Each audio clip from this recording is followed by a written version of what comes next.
네이버 글로벌 투자 책임자 이혜진 의장은요, 여러 가지 어록으로 유명합니다. 어록 중에 하나를 소개해 드리겠습니다. 싸이월드가 망하고 전 세계 핸드폰 점유율 1위였던 노키아가 망할 줄 누가 알았겠습니까? 우리는 절대 안주하면 안 됩니다. 매년 다시 태어나야 하고 혁신해야 합니다. 그러면서 이 말을 했습니다. 축구 동호회는 참여가 중요하지만 프로는 승패가 중요합니다. 자, 이게 무슨 말일까요? 직장을 다니는데 동호회처럼 다니는 사람이 있다라는 거예요. 직장에 취직했다에 큰 의미를 두고 출근에 의미를 두는 사람들이 있는데 이 사람들은 조기축구 동호회원 같이 직장을 다니는 사람이다. 그러나 프로는 직장에 취직했다라는 것이 중요한 것이 아니라 승패를 내야 된다. 반드시 이겨야 된다라는 것입니다. 자, 우리 오늘 예배를 드리는 이유는요, 예배에 그저 참석하기 위한 것이 아닙니다.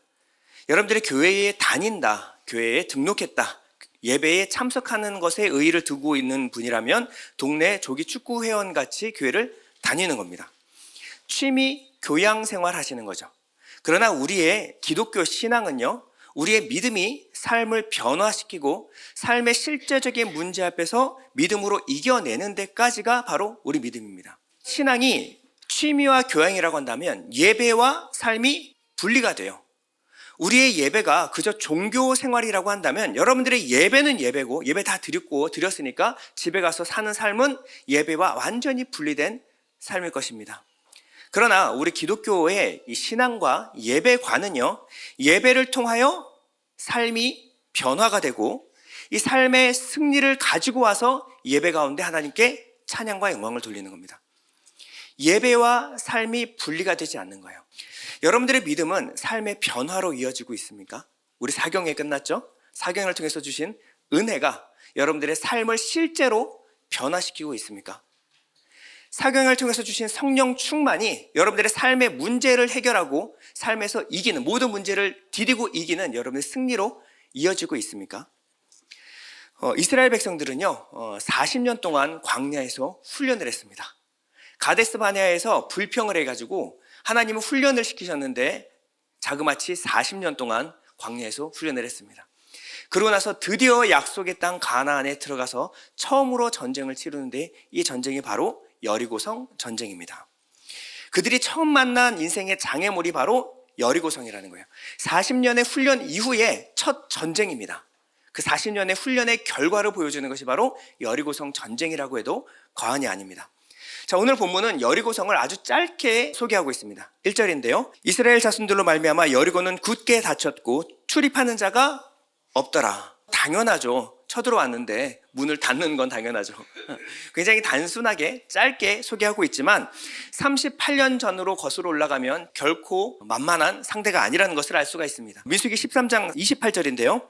그 땅 거주민은 강하고 성읍은 견고하고 심히 클 뿐 아니라 거기서 안악 자손을 보았으며, 이 성벽만의 문제가 아닙니다. 성벽 안에는 누가 있냐면 안악 자손이에요. 안악 자손이 누군데요? 자, 32절로 내려가 보겠습니다. 우리가 두루 다니며 정탐한 땅은 그 거주민을 삼키는 땅이요, 거기서 본 모든 백성은 신장이 장대한 자들이며 거기서 네피림의 후손인 안악 자손의 거인들을 보았나니 우리는 스스로 보기에도 메뚜기 같으니 그들이 보기에도 그와 같았을 것이니라. 우리가 다윗과 골리앗 할 때 이 골리앗이요, 안악 자손이고 네피림의 후손입니다. 그냥 거인 아니고 3m가 넘고 신장이 장대한 거인들이 사는 곳이 무엇이었냐면 바로 이 여리고성이라는 거예요. 그러니까 지금 눈앞에 보기에도 굉장히 거대한 성벽뿐만 아니라 그 뒤에도 기다리고 있는 적은요, 만만치 않은 상대입니다. 자, 여리고를 한번 우리가 살펴보겠습니다. 여리고는요, 전략적으로 경제적으로 굉장한 가치를 지닌 땅입니다. 우리가 이스라엘을 두면 다 사막인데 이 여리고성은 비옥한 대추 야자의 도시로 불리는 거예요. 여리고성은요, 당시에 가파른 언덕 위에 이중 성벽의 도시였습니다. 성벽이 하나가 아니에요. 하나가 깨고 들어가면 뒤에 성벽이 하나가 더 있습니다.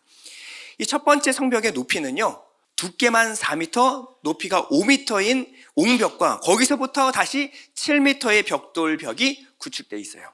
엄청난 높이죠.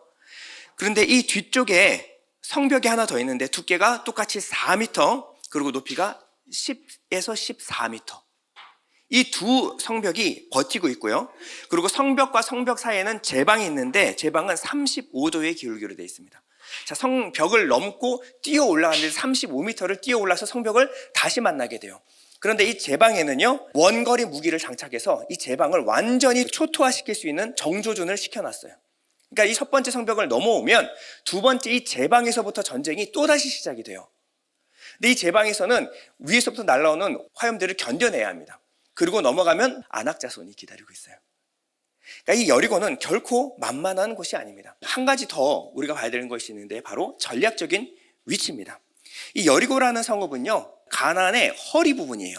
이스라엘 백성들이 가나안을 쳐들어왔다라고 했을 때 남쪽 동맹군과 북쪽 동맹군이 연합 전선을 구축해서 반격해 들어오면 꼼짝없이 사면초갑니다. 위아래로 완전히 포위가 되는 거예요.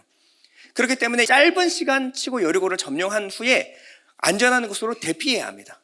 이 위치는 굉장히 위험한 위치예요. 자, 이 여리고가 우리에게 시사하는 바가 무엇이겠습니까? 우리는요, 교회에서 믿음으로 사는 법을 배웁니다. 그렇게 살아보겠다고 결단도 합니다. 여기서는 뭐든지 할 것 같아요. 뭐든지 할 수 있을 것 같습니다. 그런데 이 문만 나가면 무엇이 기다리냐면 현실이 기다리고 있어요. 근데 이 현실이라는 벽이 결코 만만치 않습니다. 우리의 생각보다 훨씬 더 높아요. 이 세상은요, 이 단단한 성벽으로 둘러싸여 있고 우리의 믿음만으로 결코 무너질 것 같지 않게 생겼습니다. 이것이 바로 우리가 만나는 현실이라는 거예요. 자, 그러면 이 여리고성을 우리가 깨트리고 나가기 위해서 이스라엘 백성들에게는 무엇이 필요할까요? 보통 우리가 성을 점령하기 위해서는요, 맨 전열에 무엇이 필요하냐면 성문을 부수는 도구가 있죠. 공성추라는 것이 있습니다. 이것을 밀고 들어가서 성문을 계속 들이받는 거예요. 나머지 병사들은요, 사다리 부대가 출동합니다. 사다리가 올라가서 성벽에다가 사다리를 올리고 벽을 타고 올라가죠. 그리고 뒤에서 후방에서는요, 투석기가 지원 사격을 해야 됩니다. 이 투석기가 뒤에서 화염을 쏩니다. 이것이 바로 성을 점령하는 방법이었어요. 하나님은 어떤 방법을 이스라엘에게 주셨을까요? 어떤 전략적인 방법을 주셨겠죠. 오늘 4절에서 5절인데요. 한번 다 같이 읽어보겠습니다. 시작. 제사장 7은 7 양각 나팔을 잡고 언약궤 앞에서 나아갈 것이요 7째 날에는 그 성을 7번 돌며 그 제사장들은 나팔을 불 것이며 제사장들이 양각 나팔을 길게 불어 그 나팔 소리가 너희에게 들릴 때에는 백성은 다 큰 소리로 외쳐 부를 것이라. 하나님이 명령하신 전략입니다. 맨 전열에 특공대가 아니라 제사장. 제사장은 뭐 하는 사람이에요? 제사 지내는 사람이죠. 예배하는 예배 전문가입니다. 자, 예배 전문가 7명이 무엇을? 바추카포를 들고 있는 것이 아니라 양각 나팔을 들고 있어요. 양각 나팔은 어디에 쓰는 거죠? 네, 예배할 때 쓰는 겁니다. 그러면 7명의 제사장이 7 양각 나팔을 들고 있습니다. 멋진 찬양단이 완성이 됐어요. 이 뒤를 따르고 있는 것은 탱크 부대가 아니라 언약궤입니다. 언약궤가 뒤를 따릅니다. 그리고 이 언약궤를 중심으로 앞뒤로 백성들이 함께 걸을 겁니다. 자, 여러분 실망하긴 이릅니다. 여기서 끝이 아니니까요. 자, 우리가 매일 하루에 한 바퀴씩 돌 거고요. 마지막 날에는 7바퀴를 돌 건데 7바퀴 이후에 우리가 함께 다 같이 소리를 지를 겁니다. 멋지지 않습니까? 네, 사실 이거는요, 미친 짓입니다. 지금 여리고성 우리가 봤죠? 여리고성을 함락하는데 이 전략이라고 하나님이 주신 것이 뭐냐면 7 제사장이 7 양각 나팔을 불고 언약궤를 앞세워서 나가는 겁니다. 그리고 하루에 한 바퀴씩 걷다가 마지막에 7바퀴 걷고 소리 지르라. 그러면 여리고가 무너질 것이다. 여러분, 전쟁은요, 장난이 아닙니다. 전쟁에서 지는 것은 죽는 것을 의미합니다. 그리고 한번 기세가 꺾이면요, 이걸 회복할 수가 없어요. 전쟁은 기세거든요. 그런데 여기서 시간을 낭비하면 길갈로 남부, 북부 연합군이 쳐들어올 겁니다. 시간도 없고 우리가 아주 긴밀한 전략을 세워야 되는 이 시점에서 하나님은 걸어라, 소리 질러라, 축제에 쓰는 그런 용어들을 쓰고 계시는 거죠. 벌써 이들은요, 길갈에서 너무 많은 시간들을 허비해 버렸어요. 자, 요단강을 건널 때만 하더라도 분위기는 이렇지 않았습니다. 자, 여호수아 5장으로 가보면요. 5장 1절인데요. 요단 서쪽의 아모리 사람의 모든 왕들과 해변의 가나안 사람의 모든 왕들이 여호와께서 요단물을 이스라엘 자손들 앞에서 말리시고 우리를 건너게 하셨음을 듣고 마음이 녹았고 이스라엘 자손들 때문에 정신을 잃었더라. 정신이 혼미할 정도로 완전히 쫄았어요. 야, 저걸 어떻게 이기냐? 요단강이 말라버렸습니다. 그리고 마른 땅을 이스라엘이 건너왔어요. 이스라엘의 하나님은 어떤 하나님이길래 요단 강물을 말리고 건너오게 하시냐? 완전히 쫄았습니다. 그리고 만반의 태세를 갖추고 있는 거예요. 이때 파죽지세로 밀어붙이면 승세가 있습니다. 왜냐하면 전쟁은 기세니까요. 근데 이 승산이 있는 이때에 하나님은 어떤 명령을 내리실까요? 2절입니다. 그때 여호와께서 여호수아에게 이르시되 너는 부싯돌로 칼을 만들어 뭐 하라고요? 이스라엘 자손에게 다시 할례를 행하라. 포경수술을 하라는 겁니다. 지금 이 시기가 어떤 시기냐면 요단 강물을 말리고 들어와서 지금 적과 대치 상황, 길갈과 여리고성은 보이는 거리입니다. 서로를 확인할 수 있는 거리예요. 거기서 뭐 하냐면 포경수술하고 있는 겁니다. 자, 할례를 행하면요 최소 3일은 못 움직입니다. 못 움직여요. 근데 지금 완전 이스라엘의 남자들에게 할례를 행해서 무력화하라라는 겁니다. 예전에 하몰의 아들 세겜이 야곱의 딸 디나를 강간하는 사건이 있었습니다. 그러자 야곱의 아들들이 꾀를 냈어요. 이 디나와 결혼하고 싶으면 너희 모든 장정들이 다 할례를 행하라. 그러면 내가 이 여동생 디나와 결혼하게 해주겠다. 그랬더니 성읍에 있는 모든 남자들이 신나서 할례를 했어요. 그리고 할례 행하고 3일 후 가장 아플 때 딱 2명만 쳐들어갔습니다. 레위와 시몬 2사람이 가서 성읍에 있는 모든 남자를 다 섬멸해버립니다. 그 모든 남자들이 이 할례를 행하고 3일이 지나자 힘을 쓸 수가 없는 거예요. 그때 딱 2명이 가서 싹 다 죽여버립니다. 근데 지금 이스라엘이 뭐 하고 있냐면 여리고성이라는 이 아낙 자손들 앞에서 뭐 하고 있냐면 할례를 행하고 있는 겁니다. 이때 쳐들어오면요 꼼짝없이 죽어야 합니다. 근데 하나님의 명령은 할례 행하라. 자, 다행히 그래도 일주일 동안 침략이 없었어요. 예. 그리고 나서 할례도 행했고 이제 여리고와 전쟁을 준비해야 되겠죠? 자, 그들이 뭐 했냐면 한번 5장 10절 한번 보겠습니다. 또 이스라엘 자손들이 길갈에 진쳤고 그달 14일 저녁에는 여리고 평지에서 뭐 했어요? 유월절을 지킵니다. 아니 그러려면 차라리 요단강 저편에서 광야에서 다 치르고 오던가 여기 와서 유월절도 지키고 할례도 행하고 지금 뭐 하는 겁니까? 적진에 들어와서. 그리고 나서 떨어진 하나님의 전략이라는 게 바로 7일간 한 바퀴씩 돌다가 마지막 7일째 7바퀴 돌고 소리 질러 이겁니다. 여러분 이런 명령이 떨어졌을 때 여호수아는요 어떻게 반응해야 옳았을까요? 지금 장정만 60만의 운명이 걸린 전투입니다. 이 첫 전투에서 지면요 나머지 전투는 볼 것도 없어요. 기세가 꺾이면 끝나는 겁니다. 근데 여호수아에게 떨어진 하나님의 명령을 여호수아는 어떻게 했을까요? 여호수아 대장이라고 한다면 한 번이라도 하나님 정말요? 이 정도는 물어봐야 되지 않겠습니까? 근데 여호수아는요 그 명령을 그대로 백성들에게 전달합니다. 자, 6절에서 7절 여러분들 한번 읽어보겠습니다. 시작. 눈의 아들 여호수아가 제사장들을 불러 그들에게 이르되 너희는 언약궤를 메고 제사장 7은 양각 나팔 7을 잡고 여호와 궤 앞에서 나아가라 하고 또 백성에게 이르되 나아가서 그 성을 돌되 무장한 자들이 여호와의 궤 앞에서 나아갈지니라 하니라. 가감없이 정확하게 하나님이 말씀하신 그대로 백성에게 전합니다. 그럼 백성은요 어때야 됐을까요? 귀를 의심해야 되겠죠. 귀를 의심해야 되겠죠.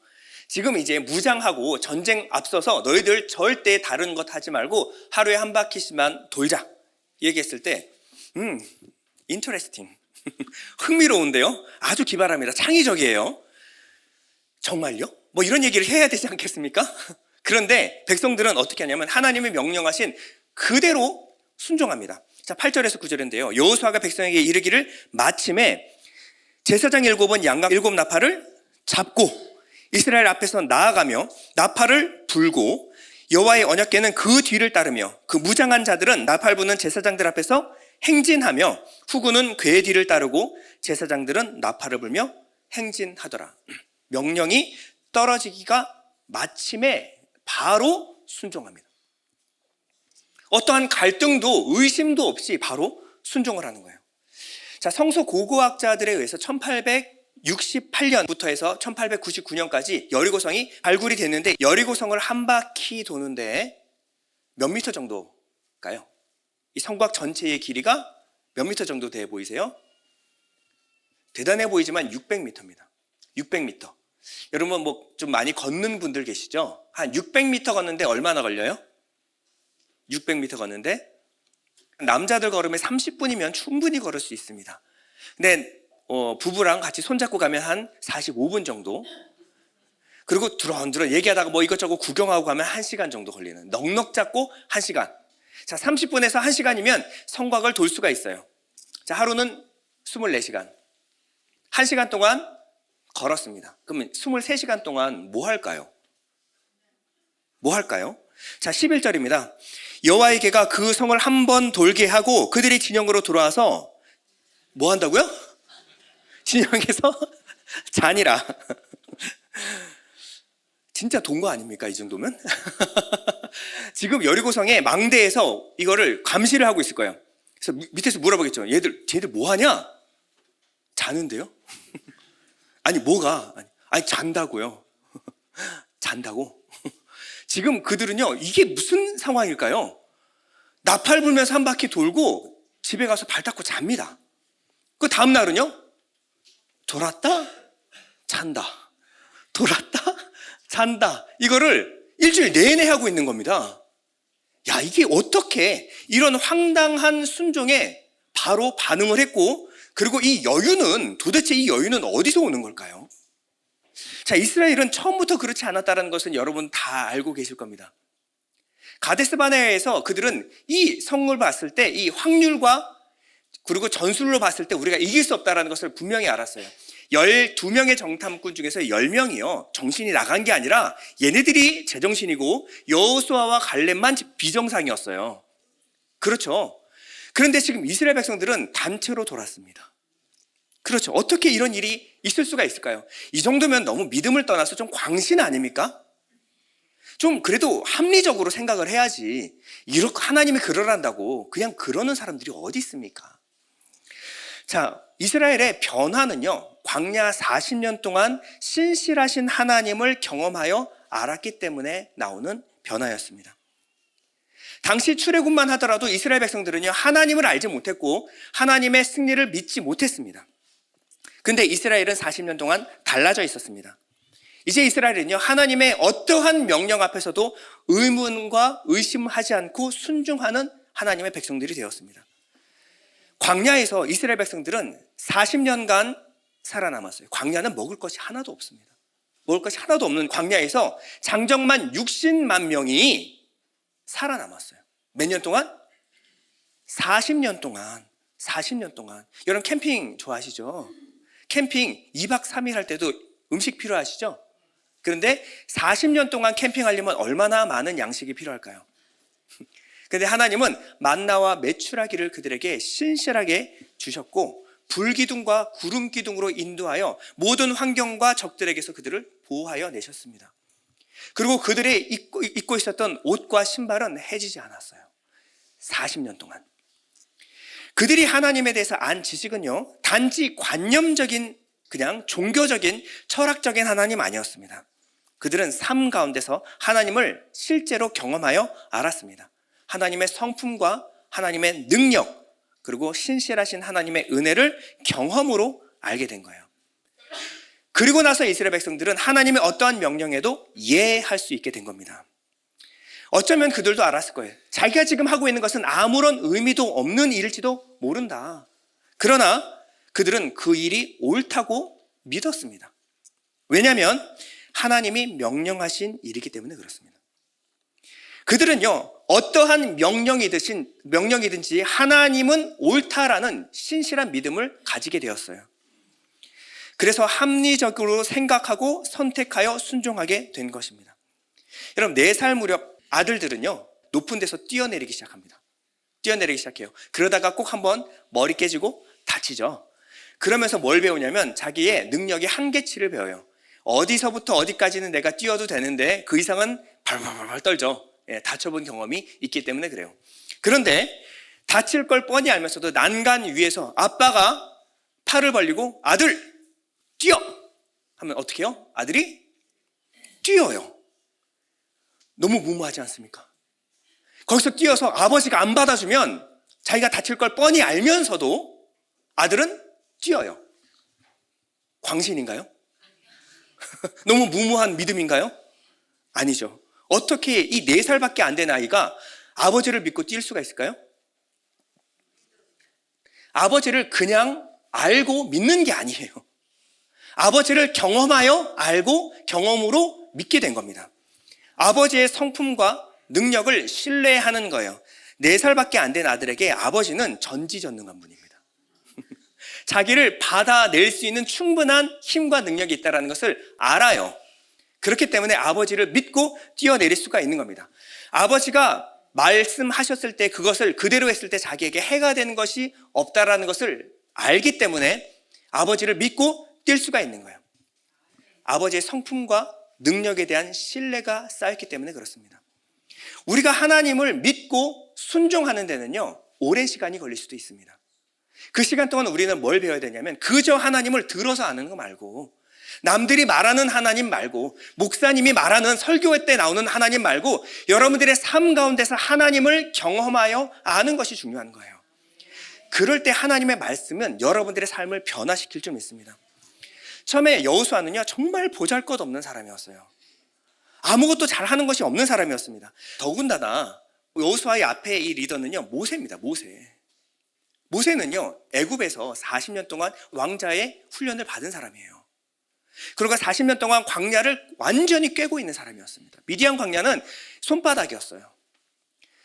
그리고 40년 동안 이스라엘을 이끌어내어 그들에게 성막과 율법을 가르치고 하나님 백성들에게 가르쳤던 위대한 선지자였습니다.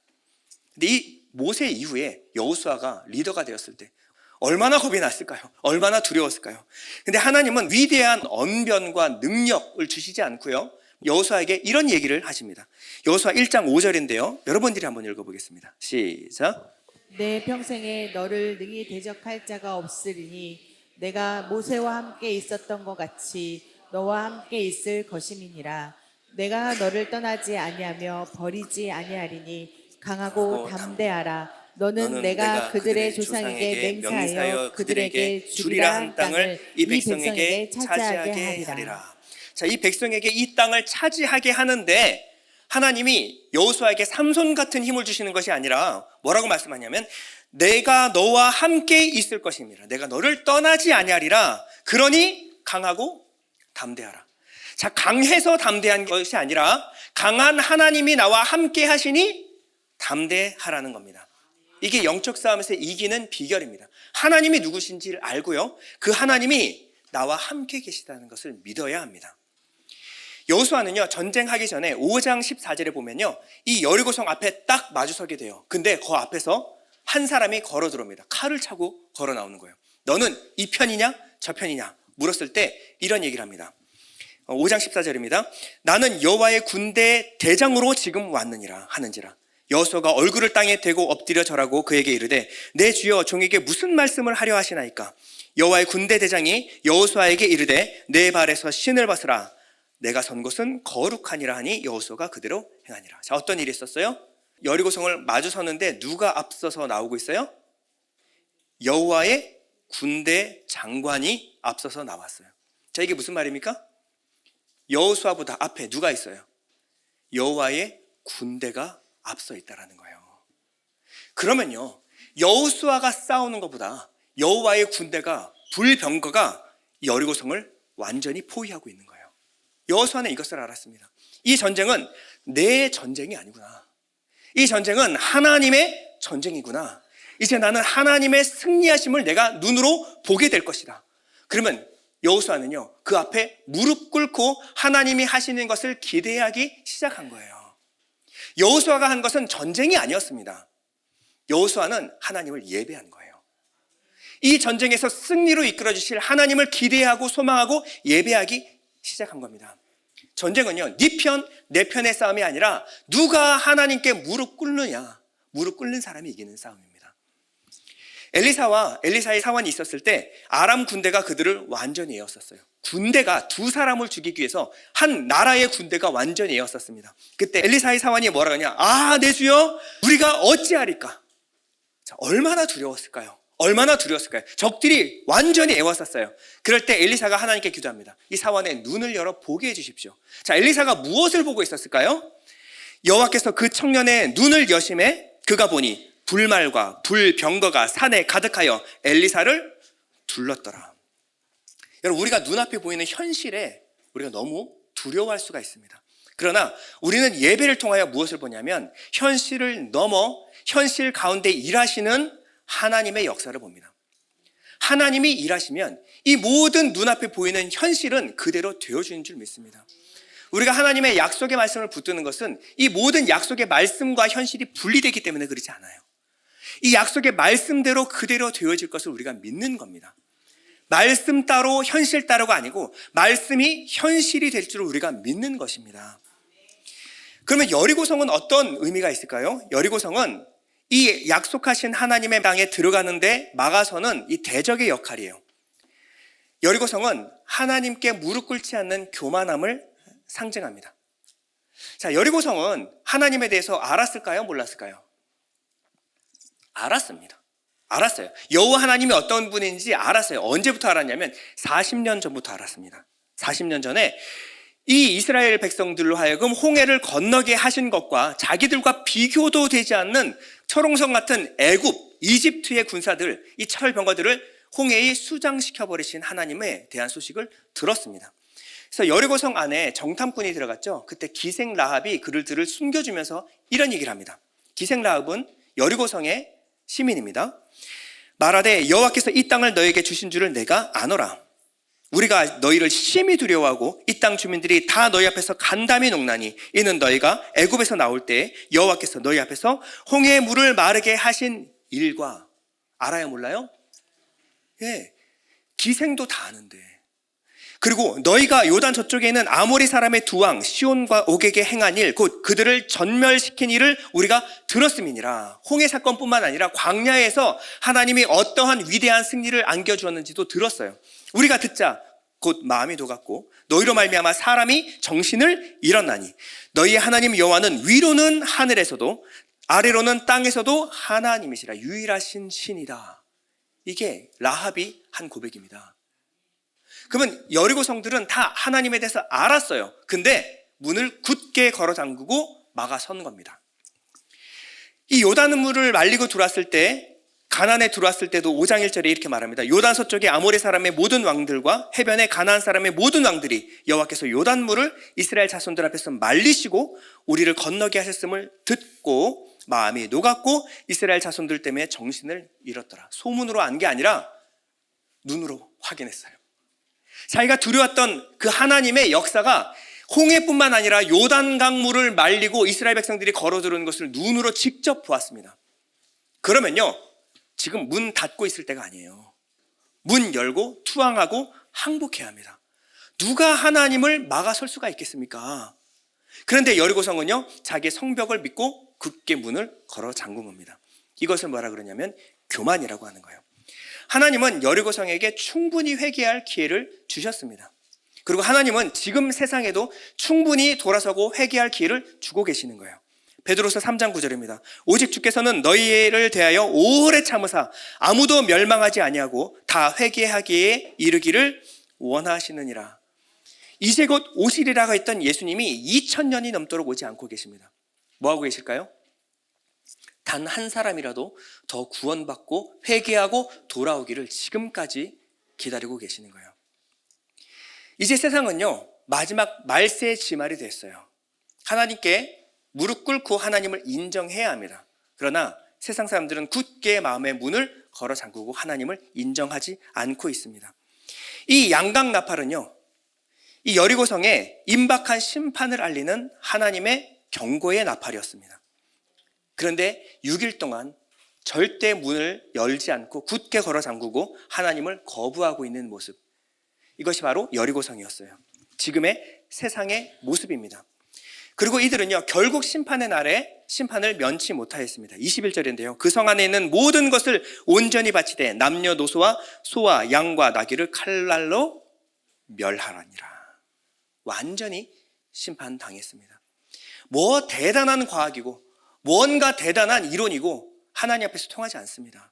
하나님은 회개하고 돌아오기를 지금도 기다리고 계십니다.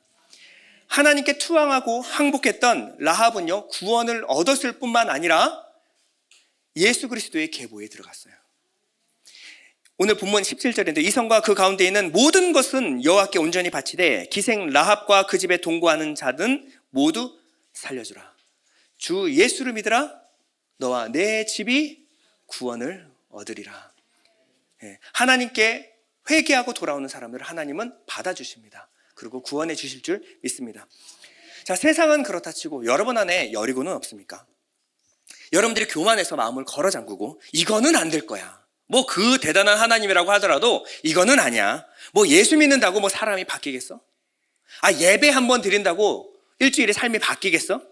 말씀, 뭐 기도 매일 해봤자 달라지는 거 하나도 없어. 내 문제는 여전히 똑같아. 기도한다고 바뀌는 게 아니라 뛰어다녀야지. 전화 한 통 더 해야지. 그런다고 사람 바뀌지 않아. 이것이 바로 여러분 안에 심어둔 사탄의 견고한 진이고 여리고성입니다. 고린도서 10장 4절인데요. 우리의 싸우는 무기는 육신에 속한 것이 아니요 오직 견고한 어떤 견고한지도 무너뜨리는 하나님의 능력이라. 모든 이론을 무너뜨리며 하나님 아는 것을 대적하여 높아진 것을 다 무너뜨리고 모든 생각을 사로잡아 그리스도에게 복종하게 하니. 오늘 사경회 통해서 이번에 배웠죠. 우리 안에 드는 생각이 세 가지가 있어요. 첫 번째, 내 생각. 두 번째, 마귀의 생각. 세 번째, 하나님의 생각. 근데 우리가 하나님의 생각을 따르지 못하게 막고 서는 게 뭡니까? 하나님이 세요? 내 생각이 세요? 내 생각이 여리고성의 성벽과 같이 굳게 서서 하나님의 말씀이 그대로 되어지지 않도록 막아서는 겁니다. 안 돼. 안 돼. 그건 예배고, 그건 기도고, 그 예배 때 하는 얘기야. 그런다고 내 삶이 바뀌어? 그것이 여러분들의 생각이에요. 그리고 마귀는 그 생각을 틈타고 여러분들을 지배하여 들어오는 겁니다. 그럼 우리는 무엇을 어떻게 해야 될까요? 우리의 이 생각, 그리고 마귀의 생각을 무너뜨릴 수 있는, 이 견고한 진을 무너뜨릴 수 있는 방법이 무엇일까요? 오늘 이 세 가지에 대해서 알아보고 마치도록 하겠습니다. 첫 번째는요, 예배입니다. 예배예요.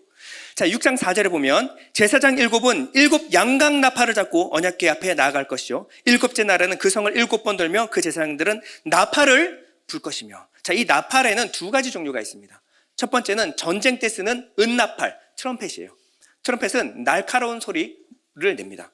그런데 여기서 말하는 나팔은요, 트럼펫이 아니라 양각 나팔. 양각 나팔은 뭡니까? 수량의 뿔로 만든 나팔이에요. 이것은 언제 쓰느냐면 전쟁 때 쓰는 것이 아니라 예배 때 쓰는 겁니다. 예배 때 쓰는 거예요. 우리의 힘과 능력으로 되는 것이 아니라 하나님을 예배함에서 우리의 모든 견고한 진이 무너져 내린다라는 겁니다. 근데 이 나팔이 7나팔이에요. 7나팔. 자, 4절 다시 한번 보면 제사장 7은 7 양각 나팔을 잡고 언약궤 앞에서 나아갈 것이요 일곱째 날에는 그 성을 7번 돌며. 7을 계속 강조하고 있죠. 우리 사경에 복습하겠습니다. 자, 7은 뭐냐면 안식일이죠. 7날이 안식일. 그리고 7날이 7년이 되면 안식년이 됩니다. 근데 안식년이 7번이 되면 뭐가 되죠? 그렇죠. 희년이라는 거예요. 7, 7에 49 희년이 옵니다. 희년은 어떤 일일까요? 희년은 잃었던, 종되었던 사람들이 다 풀어지고 잃었던 땅을 다시 되찾게 되는, 회복해주는 날이 바로 희년입니다. 누가복음 4장 18절에 주님이 오셔서 주님이 어떠한 일을 행할지에 대해서 이렇게 설명하십니다. 주의 성령이 내게 임하셨으니 이는 가난한 자들에게 복음을 전하게 하시려고 내게 기름을 부으시고 나를 보내사 포로된 자에게 자유를, 눈먼 자에게 다시 보게 함을 전파하며 눌린 자를 자유롭게 하고 주의 은혜의 해를 전파하게 하려 하시며. 주의 은혜의 해가 뭐냐면 희년을 말하는 겁니다. 자, 이 희년은 요벨인데 뿔나팔 소리라는 의미가 있어요. 뿔나팔 소리. 자, 희년이 무슨 의미냐면 뿔나팔, 양각 나팔 소리라는 겁니다. 자, 여러분, 우리의 예배는요, 양강나팔을 부는 겁니다. 여러분들의 얽매였던 것, 포로되었던 것에서 여러분들을 자유케 하고 여러분들이 잃었던 땅을 다시 회복하는 것이 무엇으로 말미암아 되느냐? 전쟁이 아니라, 여러분들의 열심이 아니라 예배로 된다라는 거예요. 여러분, 이 예배를 통하여 하나님이 여러분들을 자유케 하시고 회복케 하신다는 것을 믿으십니까? 이것이, 이 나팔 소리가 울려 퍼질 때 여러분들이 아멘으로 받아들이고 순종하는 자들에게 하나님의 그런 은혜를 주실 줄 믿습니다. 두 번째는요, 잠잠히 걷는 겁니다. 이 예배자들은요, 인간의 생각과 소리를 내려놓고 하나님의 음성에 집중하는 사람들이 바로 예배자들입니다. 오늘 10절인데 한번 다 같이 읽어보겠습니다. 시작. 여호수아가 백성에게 명령하여 이르되 너희는 외치지 말며 너희 음성을 들리게 하지 말며 너희 입에서 아무 말도 내지 말라. 그리하다가 내가 너희에게 명령하여 외치라 하는 날에 외칠지니라 하고. 자, 여호수아가 하나님의 의중을 너무나 잘 알고 백성들에게 한 가지 신신당부를 합니다. 절대 너희 음성을 들리게 하지 말고 너희 입에서 아무 말도 하지 마라. 38년 전에 믿음 없는 고백, 믿음 없는 말로 사람들을 흐트러뜨리지 마라.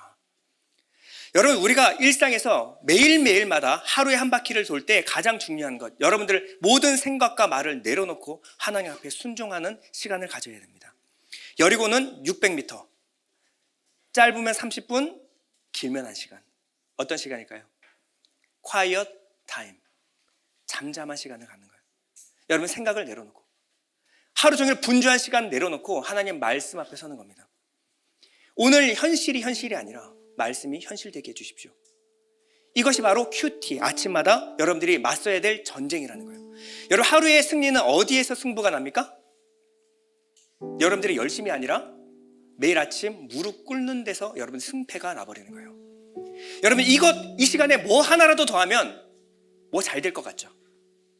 아침에 하나님께 무릎 꿇는 사람은요, 하나님 바라보는 사람은 그 하루를 하나님이 지키십니다. 적들이 아무것도 하지 못해요. 적들이 손을 대지 못합니다. 왜냐하면 하나님이 지키고 보호하시는 불병거가 그들을 보호하고 있기 때문에 그래요. 여러분, 아침에 매일마다 우리가 놓치지 말아야 될 것은 하나님과 함께하는 시간이에요. 그저 7째 날 주일날 예배, 대단한 예배 한 번으로 끝나는 거 아닙니다. 여러분, 내일부터 하나님께 30분에서 1시간 시간 내서 하나님께 무릎 꿇는 사람은 하나님이 지키시는 거예요. 그렇게 경험한 하나님이 여러분의 삶을 변화시키는 겁니다. 6일간의 묵상이 있었기 때문에 7일째 무너지는 겁니다. 그저 6일 동안 내 마음대로 살다가 7일날 예배 한 번으로 아니에요. 이 예배는요, 여러분들의 6일에 예배가 모여서 마지막에 한 번에 무너지는 역사를 보는 겁니다. 사람들은 말해요. 하루, 이틀, 사흘, 나흘. 하루 돌면 벽돌 빠지고 둘째 날 되면 성막이 무너지고 이러면 도는데 아무 힘이 힘들지 않죠. 근데 아무 변화가 없어요. 내일 큐티하는데 하루가 변한 게 없어요.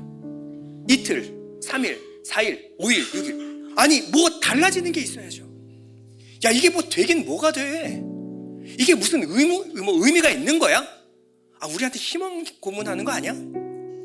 언제까지 기다려야 됩니까? 여기 여리고는 그대로고 내 배우자는 달라지지 않았어요. 내 자식은 여전히 속삭이고 내 일상은 하나도 달라지지 않았습니다. 한국 사람들은 성격이 급해요. 그러니까 하루에 그냥 그렇게 돌지 말고 그냥 사경에 한 방으로 끝내면 안 되겠습니까? 그냥 부흥이 한번 해가지고 그냥 하루에 막 여러 개 돌고 소리 확 지르고 그냥 그 다음 완전 무너지고 이거 하면 안 되겠습니까? 우리가 좋아하는 게 그거예요. 기도원 가가지고 뭔가 대단한 역사 받아가지고 일상을 변화시키는. 근데 하나님이 원하시는 것은요, 매일 30분씩 성곽을 돌아라. 매일 돌라는 거예요. 매일. 하나님은 이 신앙의 여정을 걷길 원하시는 거예요. 그 시간을 통하여 하나님을 알고 하나님을 믿고 하나님을 신뢰하길 하나님께서 원하시는 겁니다. 여리고성의 마지막 전투, 마지막 장면입니다. 약속하신 시간이 되었어요. 돌멩이 하나 안 빠졌어요. 벽돌 하나 안 무너졌습니다. 그들은 끝까지 걸었고요, 침묵합니다. 그들의 걸음이 멈췄어요. 자, 60만 명, 장정만 60만 명이 멈춰섰을 때 오는 침묵. 달라진 건 하나도 없습니다. 여리고성은 여전히 거대한 위용을 드러내고 있어요. 지금 6일 동안, 아니 7일 동안 한 게 뭐지? 그런데 제사장들이 양강나팔을 불었습니다. 그리고 여호수아가 백성들을 향하여 소리 지르기 시작했어요. 16절입니다. 일곱 번째 제사장들이 나팔을 불 때 여호수아가 백성들에게 이르되 외치라 여호와께서 너에게 이 성을 주셨느니라. 그럼 달라진 게 하나도 없다니까요. 그런데 늘 불었던 양각 나팔이 울려 퍼지고 소리를 질러요. 믿음의 고백을 합니다. 여호와께서 이 성을 너에게 주셨다. 너희 할 모든 것들을 네가 다 했어. 그럼 하나님이 반드시 약속대로 이 성을 너에게 주시리라. 그리고 이 여리고 성에 그들의 외침이 울려 퍼지기 시작했어요. 20절입니다. 이에 백성은 외치고 제사장들은 나팔을 불매 백성이 나팔 소리를 들을 때에 크게 소리질러 외치니 성벽이 무너져 내린지라. 백성이 각기 앞으로 나가 그 성에 들어가서 그 성을 점령하고. 여러분, 이 외치고는요 루아 테루아라는 말인데 그냥 소리 지르는 게 아니라 감정을 담은, 내 마음을 담은 외침을 말하는 거예요. 이때 눈앞에 여전히 흔들리지 않았던 성벽이 무너져 내리기 시작합니다. 여러분, 우리 예배에 능력과 힘이 있으려면요 여러분들 일주일 동안 삶에 한 바퀴씩 돌았던 흔적이 있어야 합니다. 여러분들이 할 일을 다 마치고 하나님 앞에 무릎 꿇고 여러분 외칠 때 여러분 여리고성은 무너집니다. 우리가 믿음의 순종으로 우리가 부르짖을 때 온 힘을 다해 하나님께 마음을 다해 소리를 지를 때 하나님의 능력을 믿고 하나님의 약속 언약을 믿고 우리가 소리를 지를 때 이 기적은 일어날 줄 믿습니다. 하나님 우리에게 말씀하십니다. 두려워하지 마라. 염려하지 마라. 내가 너와 함께 할 것이다. 단 기다려라. 침묵하며 돌아라. 매일매일 하나님을 향해서 기도하고 침묵하는 시간을 가지시기 바랍니다. 그러면 반드시 약속한 하나님의 약속을 이루어 주실 줄 믿습니다. 여러분 흔들리지 마십시오. 우리는 반드시 승리할 줄 믿습니다. 우리 잠시 눈을 감을 텐데 여러분들 오늘의 이 예배가 여러분들의 일주일의 삶을 성패를 좌우합니다. 하나님 말씀 붙들겠습니다. 그리고 하나님 단순하고 순수하게 30분간 걷겠습니다. 침묵하고 하나님 말씀 앞에 무릎 꿇겠습니다. 그리고 하나님의 일으키실 변화를 기대하고 소망합니다. 우리가 이렇게 기도하고 외칠 때 우리의 단단한 여리고성이 무너질 줄 믿습니다. 우리 잠시 기도하겠습니다.